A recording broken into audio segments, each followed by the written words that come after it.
Greetings, friends. This is going to be a short video going over a few things that I've got here on the bench that help me do a lot of prototyping and experimenting. These are only a couple of the items, but I'm seeing great value in any of them for a particular purpose. Now, of course, we all know about the breadboards. They come in a variety of sizes, and they work remarkably well for the Pico, because we always solder header pins on the back, sometimes on the front. Then we can press it into the breadboard, and we've got a great prototyping stage right there. And this is truthfully, for me, the vast majority of what I'm doing with a lot of my Pico experimentations. Now, the next thing that comes into play are these expansion boards. I have found these to be very useful in a number of applications already. In previous videos, I'm not sure if they actually show up in the video or not, but I've used them for real-time clock.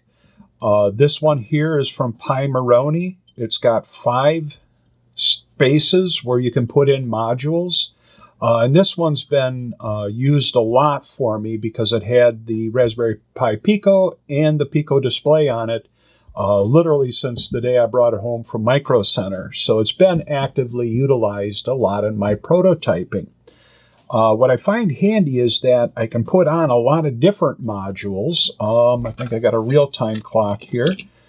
And they all fit on here, brilliantly simple and wonderful.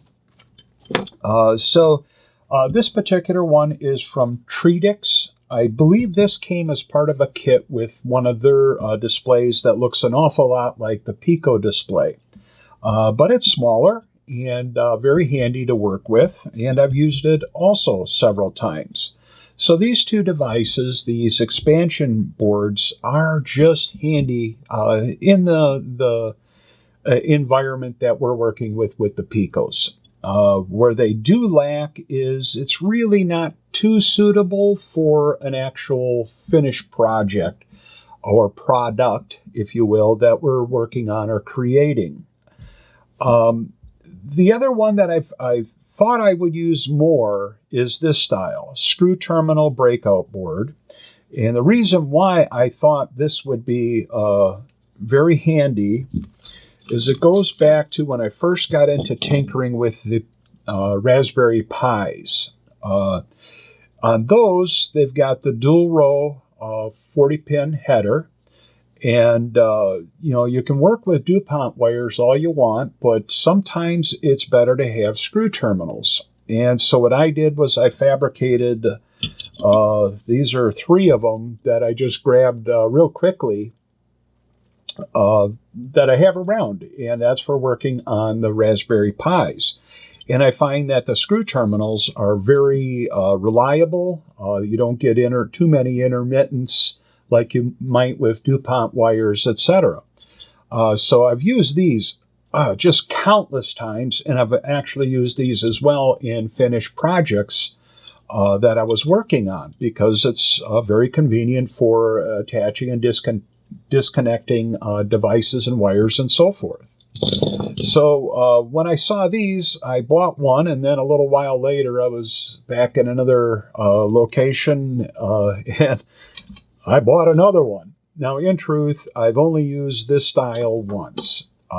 It is very handy. You can just take the Pico, put it in there, squish it in, and you're good to go. And you got larger size screw breakouts terminals for all the different connections that you'd make with it, which does make it very convenient. And depending on the types of connections and wires and so forth that you have in your shop, this may be far better for you than potentially a breadboard, just because of the convenience of the screw terminals.